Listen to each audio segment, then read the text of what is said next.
Bu seýlek toplumyň baş giýrelgesiniň goloýuny, Ermeni halkynyň nusraw edebiýatynyň kerwenbaşçysy, beýik kompozitory Sayat Novanyň heýkeli oturdulypdyr. Gruziýanyň Tbilisi şäherinde doglan şahyryň hakyky ady Arutyan Sayatyan bolup, Sayat Nova onuň edebi tahallusy, ýagny lakamydyr. Sayat Nova diýmek ilhamyň aşygy, ışgyň awçysy diýen ýaly manlaraňa diýär. Ol öz döwründe şygyr düzmegiň ozonçylyk ýolunyň iňçe sırlaryny ele alyp, dünýä ýurtlaryny meşhur bolan türkmen ozon şahyrlarynyň ýoluny dowam etipdir. Bu bolsa ustad şahyryň şygyrlarynyň, bagşylaryň döredijliginiň üstü bilen ömür dowamatynyň dowamlygyny üçin edipdir. Şahyryň Ermeni, Gürgün, Fars, Azerbaýjan hemde gadymy türk dillerinde ýazan şygyrlarynyň ýüzlerçesi biziň günlerimizde gelip ýetipdir. 100den gowrak goşgulary türkmen diline terjime edilip, olar häzirki wagtda bagşy sadanlarymyzyň ýürek owazyny urilýär. Gel gel köngül bu jahany nazar sal, duz çöregiň bolsun hemişe halal. Edenge gülmesin hiç kes hiç mahal, öwdü söy, sabry söy, tary söy.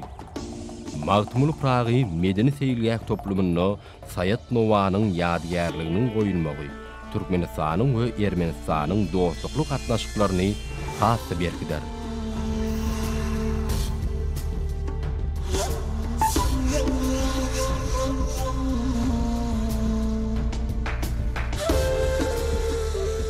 Seýilýek toplumynaky oturdulan bu ýadygarlyk Yanka Kupalanyň ýadygarlygy bolup, ol Belarus şahyry, terjimesi hem dramaturgudur.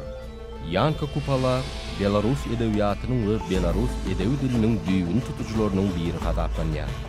Ol 1909-1913 ýyllarda Sankt-Peterburgda, soňra Moskwaň Shanyavska adyny Rus Halk Uniwersitetinde ýokary bilim alýar.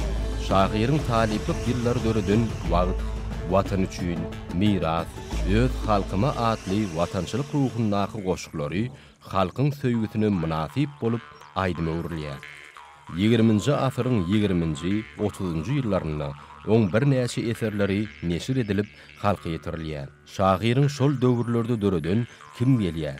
Ýagny Belaruslar atly şygyry Belarus halkynyň 1939-njy ýyla çenli döwlet senasy bolup ýanglanýar. Bir söz bilen aýdylanyna şahyr halkyň kalmynyň mülayim owazyny sazlaşykly şygyr setirlerine siňdirmek başardyr. Ol öz döwründe Pushkin, Shevchenko, Nekrasov, Krylov ýaly ägirtleriň eserlerini Belarus diline terjime edýär. Yanka Kupalanyň şygyrlary ingliz, arab, italyan, Xitay, nemis, rus, fransuz, hindi, yapon, türkmen dillerine terjime edilenler. Şahyryň bu ýadygarlygy türkmen Belarus halklarynyň arasynda dost soňunluk gatnaşyklarynyň barha rowaşlanýanlygynyň aýdyn suwtnamasydyr.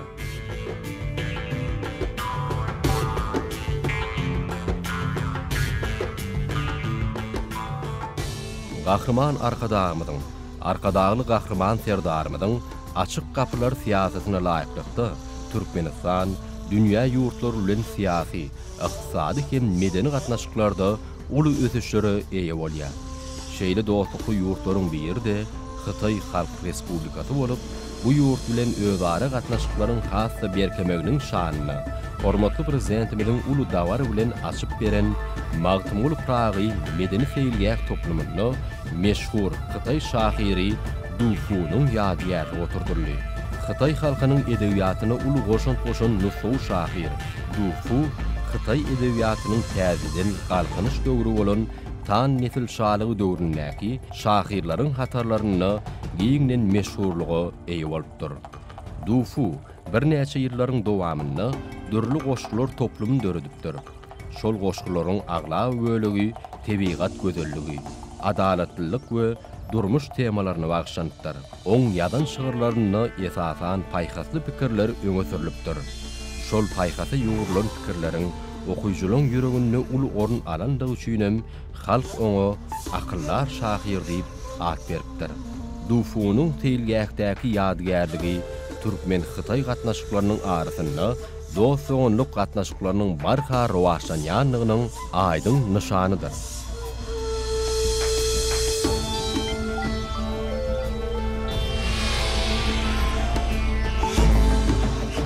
Magtymul Prag medeni feýilýät toplumyna oturdulan bu ýadygärlik Fransuz halkynyň meşhur şahyry, ýazyjysy hem dramaturgy Honoré de Balzac'yň ýadygärligidir. Ol Ýewropa edebiýatyna realizmiň esasy düýbün tutucularynyň biri hasaplanýar. Honoré de Balzac 1823-nji ýylda ilkinji eserini döredip, soňu bilen bir näçe ýylyň dowamyna neşriýat işleri bilen meşgullanıpdyr. Soňra ol özüni tutuşlugyny edebiýata bagşlap, diňe döredijiligi ünsberip başlaýar we ýylda powest romanlaryň 5-6syny ýazyp halka getiripdir. Ýazyjyň ýazan romanlardyr powestlary, okuýjylar köpçüligini ul gyzyklanma döredýär. Fransuz halkynyň meşhur şahyrynyň eserleri dünýä dilleriniň en şemesine terjime edilýär we okuýjylar tarapyndan gyzgyn garşylanýar. Bu feýilýät toplumunda Honoré de Balzac'yň ýadygärliginiň goýulmagy, türkmen we fransuz halklarynyň midemez dostluk gatnaşyklarynyň aýdyň suwutnamasydyr.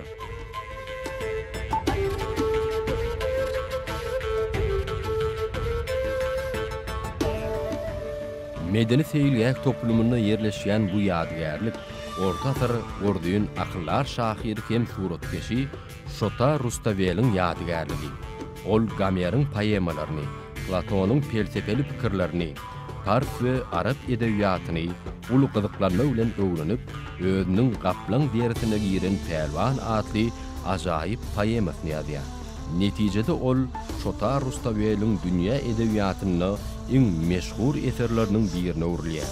Akıllar şahyr öz döwründe döwlet derejesindäki wezifelerde işleýär.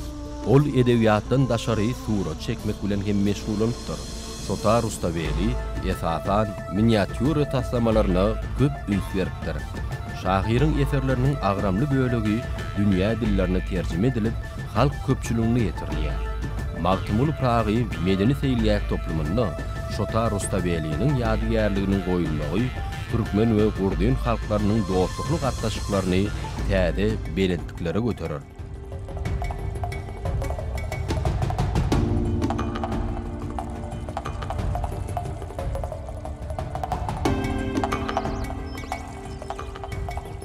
Sizin finlap oturun bu ýadygärligiňiz bolsa, Nemes halkynyň meşhur şahyry, dramaturgy, alymy hem teatr rejissöri Johann Wolfgang von Goethe'nyň ýadygärligi.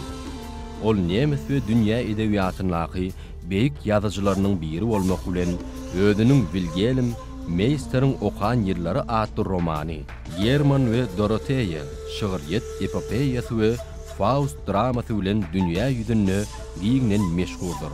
Goethe, Germaniýada täze zaman Nemes edebiýatyny esaslandyrjylaryň biri bolmak bilen oň tupanlar we okkulny darbalar döwründe ýazan goşulary Nemes poeziýasynyň taryhynda iň ajaýyp sahypalar düzýär. Ol öz eserleriniň üstü bilen dünýäniň, durmuşyň hakyky manysyna düşünmäge çalşandygyny belläp geçýär.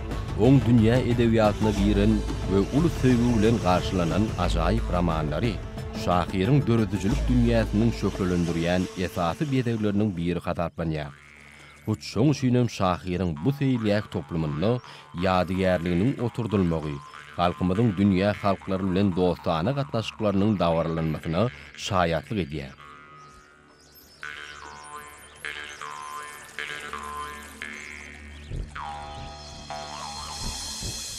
Magtymul Pragy medeni feýilýät toplumyny bedäp oturan ýadygärlikleriň biri de Hindistanyň döwlet senatynyň sözleriniň, bir näçe novellalarynyň, romanlarynyň we beýleki ajaýyp eserleriniň awtory Rabindranath Tagore'ň ýadygärligidir. Ol entäk 14 ýaşynda oň eserleri neşr edilip, halk köpçüligine ýetirilip başlanýar. Ustat ýazyjy hem şahyr öz eserlerini Bengal dilinde ýazypdyr. Hindistanyň dünýä belli ýazyjy hem şahyry Rabindranath Tagore'ň ajaýyp şygyrlar ýygyndylaryny beýleki şahirany kitaplarına yaradylşyň sırlary, durmuş meseleleri, watançylyk, batyrlyk hakdaky garaýşlary öz beýanyny tapan bolsa, Dağ, Öý we Dünýä adly romanlarynyň, şeýlekem powestlarynyň, hekaýalarynyň, piyesalarynyň, makalalarynyň özününni insan aladalary, jemgyýetiň meseleleri, siyasi garaýşlaryň gadyr gymmaty baradaky pikirleri uly orun berilýär. On gaýdusuz aýdymlar adly şygyrlar ýygynnysy 1913-nji ýylda edebiýat ugru boýunça Nobel bayragyna munasip bolýar. Dünýä halklarynyň söýgüsini gazanan ustadyň bu seýlýäkde ýadygärliginiň oturdylmagy, türkmen we hindi halklarynyň baky, dost sogonlygynyň aýdym nişanydyr.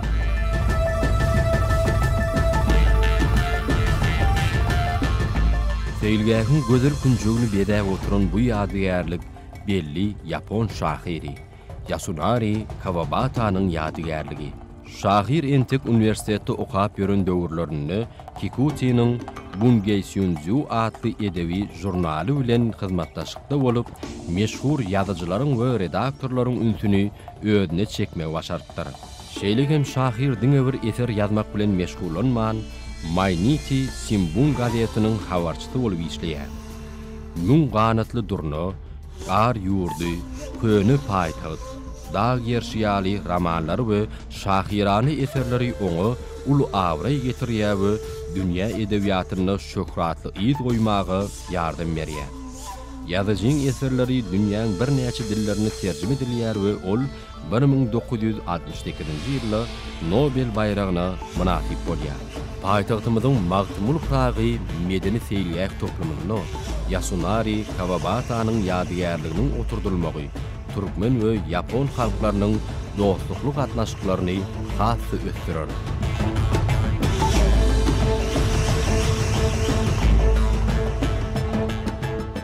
Ine bu ýadygärlik bolsa, Malay halkynyň belli şahyry we edebiýatçysy Raja Ali Hajim ýadygärligi.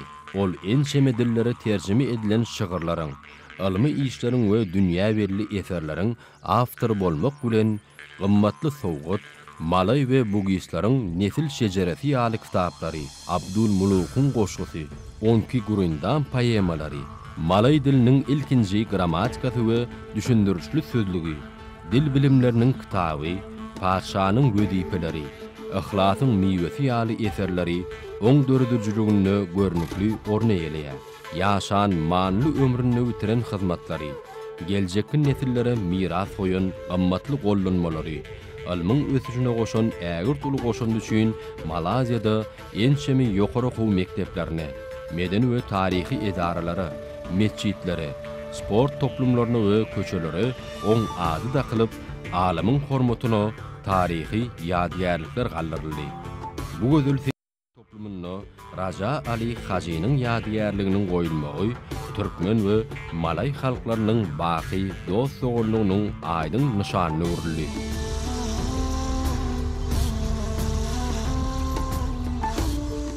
Magtymul Pragy medeni seýlgäk toplumyndaky bu ýadygärlik Rumin halkynyň meşhur şahirlarynyň biri hataplanýan Mikhail Eminescuň hormatyna goýuldy. Ol Wien Universitetinde okuýar we 1872-1874-nji ýyllarda imperator hemde proletarlar, perişte we zemin goşgular toplumy ýazýar. Öz döwründe Paris jemgyýeti Eminescunyň şahirany dünýä garaýşyna uly täsir edýär we oňa ajaýyp eserler döretmäge ýardam berýär. Ol bilim ilgimini durly kärde däkmet çekmek bilen 1877-nji ýyllarda iň uly eserini 8 ýyldan gowrak wagtlap işlän Luchafer goşgusyny tamamlaýar. 1883-nji ýylda oň ilkinji goşguly kitaby çapdan çykýar we şondan soň Eminescunyň ady dünýä meşhurlygyna ýa bolýar. Bu medeni seýlgäk toplumyny Mikhail Eminescunyň ýadygärliginiň oturdylmagy, Türkmenistanyň we Ruminiýanyň dostlukly gatnaşyklarynyň taryhyndaky şanly wakadyr.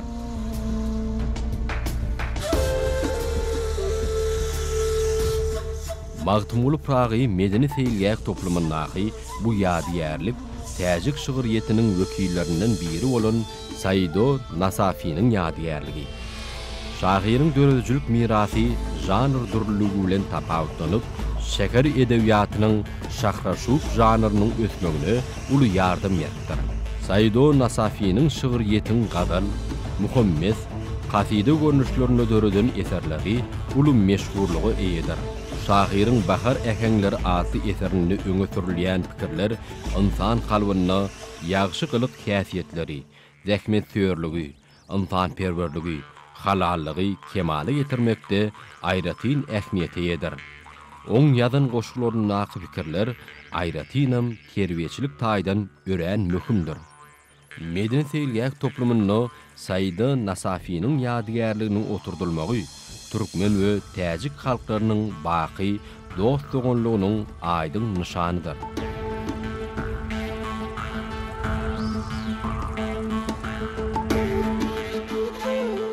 Seýilýäkdäki bu ýadygerlik Beýik Britaniýanyň meşhur şahyry we dramaturgy William Shakespeare'in hormatyna dikildi. Ol dünýä boýunça iň bir meşhur dramaturglaryň biri hataplanýar. Ufadyň Romeo we Julietta, Padşah Lear, Hamlet we Julius Caesar ýaly eserleri dünýä edebiýatyna aýratyn orun aldy. Shakespeare'in eserleri dünýä dillerine terjime edilip, olar dünýäde iň köp okulýan eserler hökmünde tanalýar. Oň drama eserleri hälik hädireçenli dünýäň iň meşhur teatrlaryna sahnalaşdyrylyp gelinýär. William Shakespeare'in drama eserleri geçen asyryň 50-nji ýyllaryndan bäri Türkmen teatrlaryna da sahnalaşdyrylyp, halka görkezilip gelinýär. Ol dünýä edebiýatynyň altyn gaznasyny ýeren ajaýyp komediýalaryň we tragediýa eserleriniň hem awtorydyr. Magtymul Pragy medeni seýilýäk toplumyny William Shakespeare'in ýadygerligini goýulmagy, Türkmenistanyň we Beýik Britaniýanyň dostlukly gatnaşyklaryny hasy berkidir. Seýilýäkdäki bu ajaýyp ýadygerlik Şandor Petefi'nin hormatyna oturdurly. Ol Wengriýanyň nufwy edebiýatyny öçmüjük iz galdyran Wenger halkynyň milli şahyry hökmüne tanalýar. Oň goşgulary we poemalar kitaby Güneşli ülkemizde 1955-nji ýylda çap edilen bolsa, 1956-njy ýylda Ýanoş Pelwan adly kitaby Aşgabatda neşir edildi. Häzirki döwürde de türkmen okuyjulary şahyryň eserlerini uly höwes bilen okuýarlar. Şandor Petefi'nin ir döwürlerde ýazan Gülü gadagan edip bilmersiňiz. Aşgana öwrüldüm we alamat ýaly kitaplaryny ýerleşdirilen nusxy formadaky goşgulary halkyň ýüreginde baky ýaşaýar. 2023-nji ýylda Wengriýada Şandor Petefi'nin doglan gününiň 200 ýyllygy uly dawar bilen bellenip geçirildi. Şahyryň bu seýilýäkdäki ýadygerligi türkmen Wenger halklarynyň arasynda dost dogonluk gatnaşyklarynyň barha rowaşanýanynyň aýdyn mysalydyr.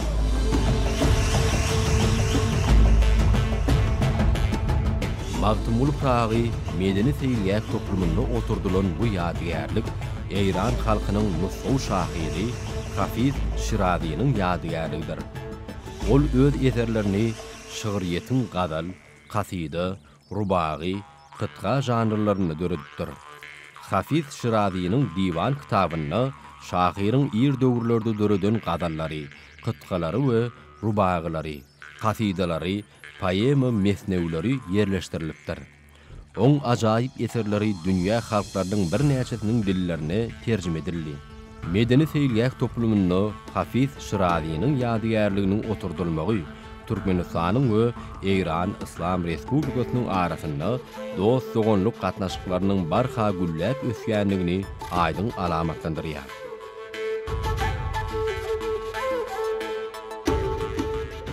Bu ýadygerlik Italyan halkynyň meşhur akyllar danasy we şahyry, şeýle hem Italyan edebi dilini esaslandyrjylarynyň biri hataplanýan Dante Alighieri'ň ýadygerligidir. Ol orta asyryň iň beýik şahyrlarynyň biri hataplanýar. Dante Alighieri diňe Italyan edebiýatynyň däl, eýsem dünýä edebiýatynyň ösmegine hem uly goşan şahyr hökmünde giňden tanalýar. Ol öz ajaýyp eserleri bilen Orta Asr we antik döwrüniň edebiyatlarından we ilminden habarly bolan şahyrdyr. Dante Alighieri'ň 13-nji asyryň ahyrynda ýazan Täze durmuş adly eseri dünýä edebiýatyna terjime hal ekeni ýazylan ilkinji eser hataplanmagy oň eserleriniň dünýä edebiýatyna gymmatyny artdyrýar. Magtumul Pragy Seýlýäk toplumyna Dante Alighieri'ň ýadygärligini goýulmagy türkmen we italyan halklarynyň dostlukly gatnaşyklaryny hasty berkdir.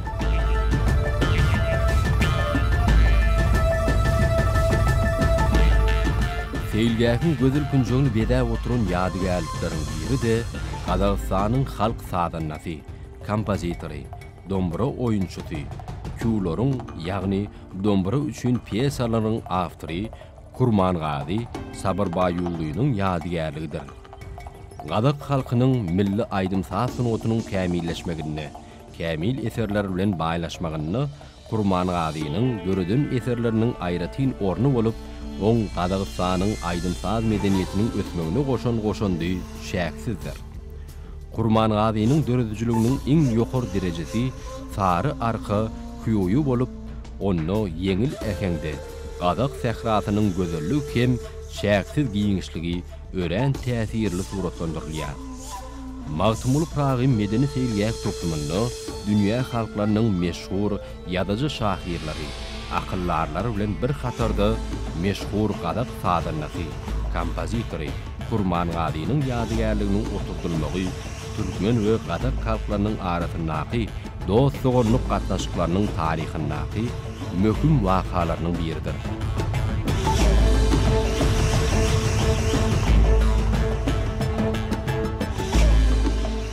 Seýlýäkdäki bu ýadygärlik Gyrgyz Respublikasynyň meşhur ýazyjysy, Ilimler Akademiýasynyň akademigi, ençeme bayraklaryň eýesi Çingiz Aýtmatowyň hormatyna oturdulan ýadygärlik. Ýadyňyzda bolsa Çingiz Aýtmatow Magtumul Pragyň doglan gününiň 250 ýyllygy münasibetli Türkmenistanda geçirilen dawarly çärelerinde gatnaşypdy. Çingiz Aýtmatow öz eserlerini Gyrgyz we rus dillerinde ýazypdyr. Ol ilkinji hekaýalaryndan başlap adamyň içki ruhu dünýäsini açyp görkezmäge çalışýar. Oň 1958-nji ýylda çap edilen Jemile adly powesti oňa uly meşhurlyk getirýär.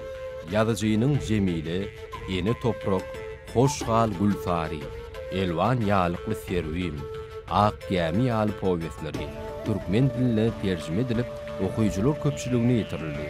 Şeýlede oň bir näçe eserleri türkmen teatrlarynda saknalaşdyryldy.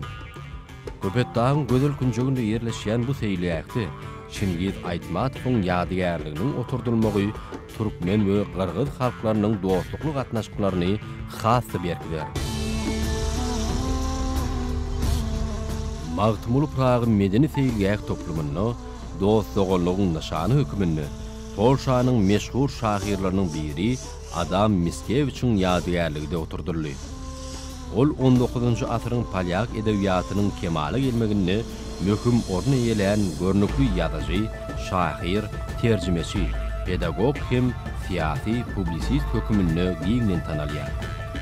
Adam Mickiewicz Polşada romantizm eýamynyň beýik şahyrlarynyň biri bolmak bilen ol dürli görnüşdäki goşularyň ençemetini geljekki nesillere miras galdyran şahyr. Oň döredijiligi polyak teatrlarynyň nusxaw repertuarlarynyň esasyny kemale getirýär. Polyak şahyrynyň eserleri diňe bir dünýä dillerine terjime edilmän eýsem, oň eserleri esasyna ajaýyp filmler suraty düşürilip, tomoşaçylara ýetirildi. Şeýlede şahyryň hormatyna dünýäň bir näçe şäherlerinde oň heýkeller oturdyldy. Adam Mickiewicziň medeni seýlýäk toplumyndaky oturdulan ýadygärligi türkmen we polyak halklarynyň dostlugynyň nişanlar.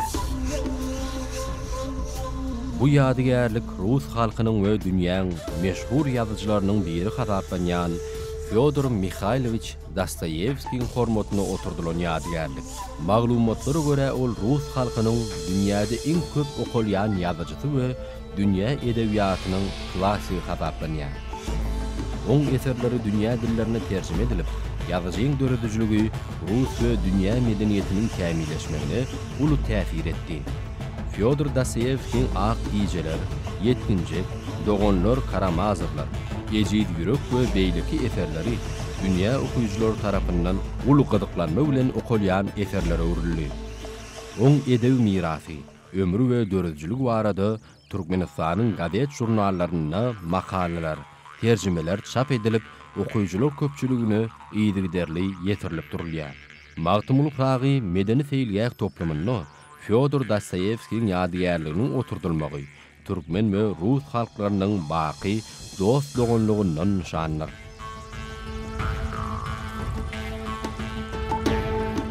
Belli ispan şahiri Juan Ramon Jimenez'in ýadygärligi de täze medeni feýilgäkiň gözel künjegini bedäp otýar. Ol lirik şygyriyeti bilen ispan taýedatyny şeferçilik tägliginiň hemde ruhy welentliginiň beýik nüfusyny döredenlik üçin Nobel bayragyna münasip bolan ispan şahiridir. Jimenez'in döredijligini adatça 3 tapgyra bölýärler. Ol öz döredijliginiň birinji tapgyryny Becker'in romantik lirikasyna, Fransuz simbolistleri Baudelaire'in, Verlaine'in döredijligine üns beripdir. İkinci tapgyrda bolsa, Blake'in, Shelley'nin, Emily Dickinson'un, William Yeats'in eserlerinden ilham alyp özüniň ajaýyp eserlerini döredipdir. Oň döredijliginiň üçünji tapgyry ruhy gözlegleri, ýagtylyga bolan ymtylşa, ýakynlygy bilen tapawutlanypdyr. Şahiriň Andaluziýa baradaky kiçik öwrümli novellalardan düzülen Platero we Men adly liriki powesti hemde döwürdöş ýazyjylary hakyndaky 3 dünýäniň ispanlary adly esse görnüşindäki ýadan edebi mirasy bütün dünýäde aýratyn orny ýelýär. Juan Ramon Jimenez'in bu feýilgäk toplumyndaky ýadygärligi türkmen we ispan halklarynyň baky dost dogonlygynyň nişanydyr.